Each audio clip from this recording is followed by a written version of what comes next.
Sneha Soni and in this video हम एक बहुत ही इम्पॉर्टेंट आप लोगों के साथ डिस्कशन करना चाह रहे हैं विच इज़ रिगार्डिंग कि मेंस की जो आपकी आंसर राइटिंग होनी चाहिए इन एवरी जुडिशियल एग्जामिनेशन, वो किस तरह से आप टारगेट करो अपने मेंस की आंसर राइटिंग को। ओके बहुत इंपॉर्टेंट टॉपिक है मेंस आंसर राइटिंग। जो बच्चे प्रिपरेशन कर रहे हैं, Bihar PCSJ is on the coming dates, आपका आने वाला है बिहार PCSJ का मेंस का एग्ज़ाम।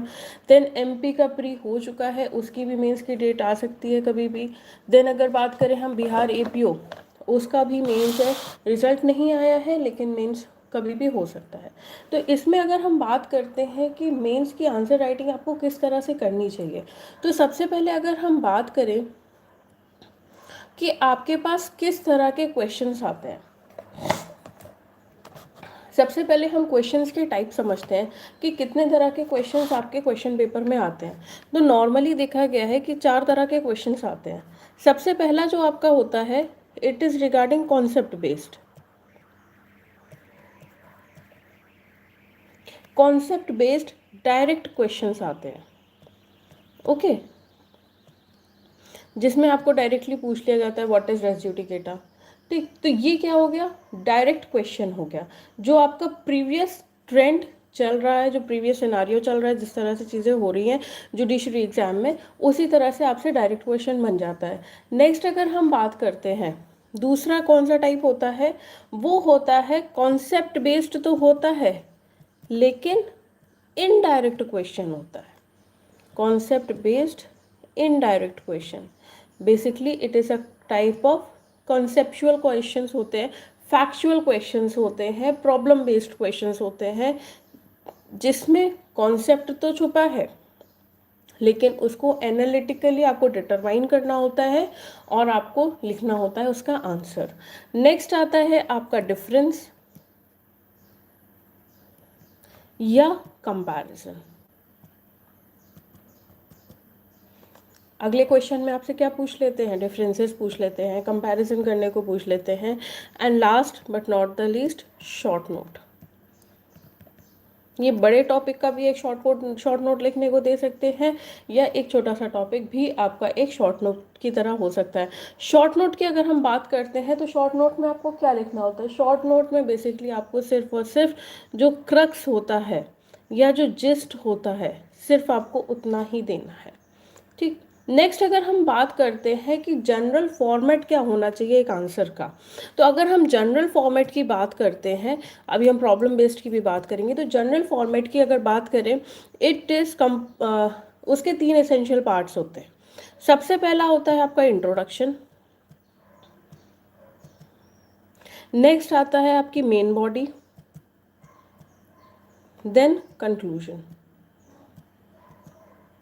अगर हम इंट्रोडक्शन की बात करें तो इंट्रोडक्शन कितने लाइंस का होना चाहिए, तो इंट्रोडक्शन 4 से 5 लाइन से ज़्यादा का नहीं होना चाहिए, क्योंकि उससे ज़्यादा अगर आप एक लंबा पैराग्राफ लिख देते हैं तो वो अपने आप में ही मेन बॉडी बन जाती है। तो इंट्रोडक्शन में आपको सिर्फ और सिर्फ एक इंट्रोडक्शन ही देना है। आप हेडिंग भी डाल सकते हो कि it's an introduction to your answer. इसमें अगर हम बात करते हैं तो इंट्रोडक्शन में अगर कोई डेफिनेशन दी गई है, ठीक, तो आप डायरेक्टली डेफिनेशन के साथ आप स्टार्ट कर सकते हो।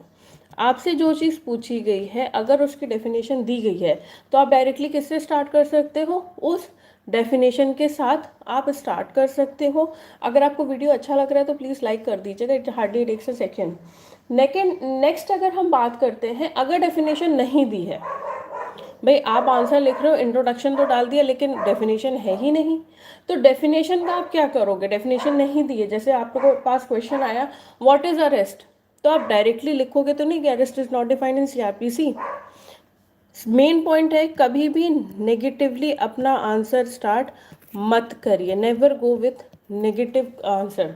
मतलब लिखा, आपसे क्वेश्चन पूछा what is arrest, everyone knows arrest आपका डिफाइंड नहीं है CRPC में, लेकिन आप पॉजिटिवली एक जनरल व्यू दोगे कि अरेस्ट क्या होता है, उसके बाद पहले आप 1 लाइन 2 लाइन के बाद लिख दीजिए arrest is not defined in CRPC।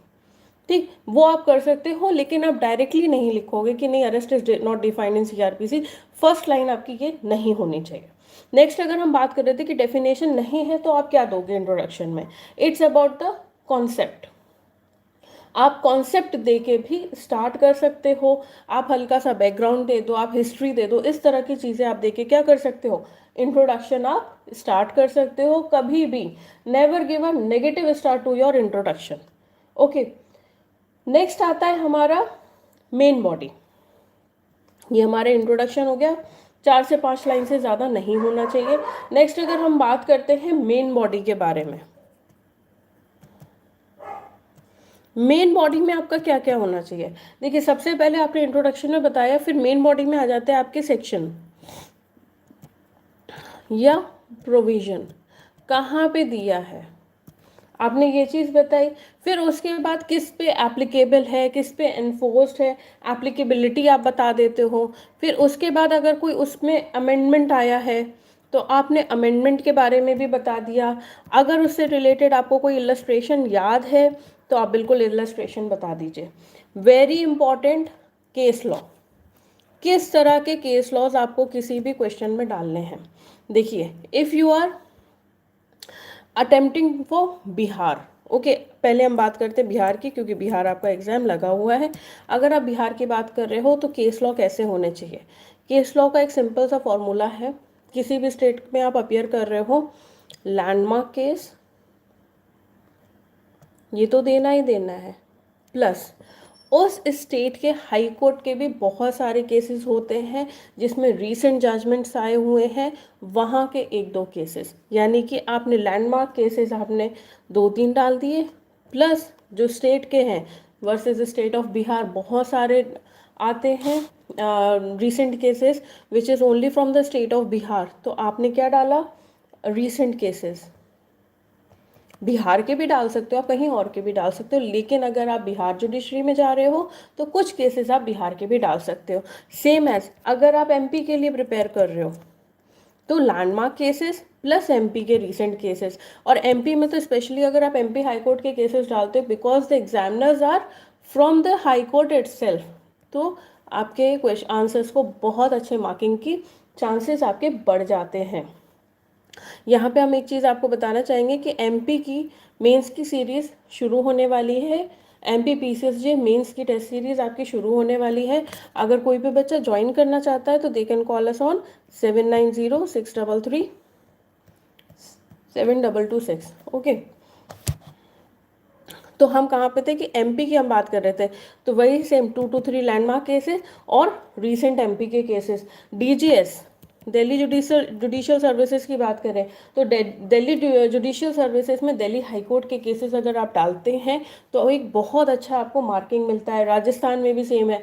UP में अगर हम बात करते हैं तो इलाहाबाद हाई कोर्ट के केसेस आप डालिए, तो वहाँ से क्या होता है कि बहुत अच्छे आपको मार्किंग मिलती है, स्ट्रेंथ मिलती है आपके आंसर को। नेक्स्ट अगर हम बात करते हैं, ये हमारी मेन बॉडी हो गई, इंट्रोडक्शन हो गया। अब हम आते हैं कंक्लूजन पे। कंक्लूजन अगर आप किसी आंसर को दे रहे हैं तो it is very good, okay. और कंक्लूजन आपका कितना लंबा होना चाहिए, सिर्फ 3 से 4 लाइन्स का होना चाहिए, उससे ज़्यादा की ज़रूरत नहीं है। कंक्लूजन का मतलब क्या होता है, कंक्लूजन का मतलब होता है एक समरी, उस पूरे आंसर की एक समरी कह लीजिए, जिस्ट कह लीजिए, या क्रक्स कह लीजिए। उस पूरे आंसर का अगर एग्जामिनर सिर्फ और सिर्फ कंक्लूजन भी पढ़ता है तो उसको समझ में आ जाएगी अच्छा ओके बच्चे को पता है और ये चीज़ उसने कंक्लूजन में लिख दी है। एक क्वेश्चन आता है कि मैम मेंस का आंसर है 15 नंबर का, 8 नंबर का, 10 नंबर का, कितने पेजेस भरने हैं हमको। देखिए भरने वाला जो कॉन्सेप्ट है ना, ये आपके यूनिवर्सिटी एग्जाम्स में चलता है कि हम इतने पेजेस भर के आए हमको मार्क्स अच्छे मिलेंगे। You are the judicial aspirants, okay, you are preparing for judiciary, तो वहाँ पे आप लेंथ ऑफ द आंसर नहीं चाहते हो, आप किस पे फोकस करते हो, आप कंटेंट पे फोकस करते हो सकता है आप 8 नंबर में 3 पेजेस लिख दो लेकिन 10 नंबर में आप 2 ही पेज लिख रहे हो, लेकिन आपका कंटेंट 10 नंबर में आपका बहुत ही अच्छा है। तो ये चीज़ होती है, मेन होता है आपका कंटेंट। ओके, नेक्स्ट आता है हमारा प्रॉब्लम बेस्ड क्वेश्चन। तो जो प्रॉब्लम बेस्ड क्वेश्चंस होते हैं ना, उसमें कुछ चीज़ें हैं, अगर आप उसको उस तरह से फॉलो करते हैं तो आपकी मार्किंग बहुत ही अच्छी हो जाती है। प्रॉब्लम बेस्ड क्वेश्चन, देखिए आपके पास प्रॉब्लम आया, आपने सबसे पहले लिखा आंसर में फैक्ट्स, आपको कौन कौन से फैक्ट समझ में आ रहे हैं उस प्रॉब्लम में, आपने वो फैक्ट्स लिखे। उसके बाद आपने लिखा लॉ अप्लाइड, आपने इसमें कौन सा लॉ अप्लाई किया, किस सेक्शन के अंडर आ रहा है, किस लॉ के अंडर आ रहा है, आपने ये सब चीज़ें बता दी। अगर कोई केस लॉ है तो reference to the case law, या सिर्फ केस लॉ आपने हेडिंग डाल दी। तो आपने केस लॉ लिखा, केस लॉ के बारे में लिख दिया। नेक्स्ट आता है इन द लास्ट कंक्लूजन, जिसमें आपसे जो पूछा गया है आप वो चीज़ लिखेंगे। तो ये होते हैं synopsis regarding problem based question. Okay, synopsis के थ्रू अगर आप आंसर अटेम्प्ट करते हो तो आपका बहुत अच्छा आंसर राइटिंग होता है।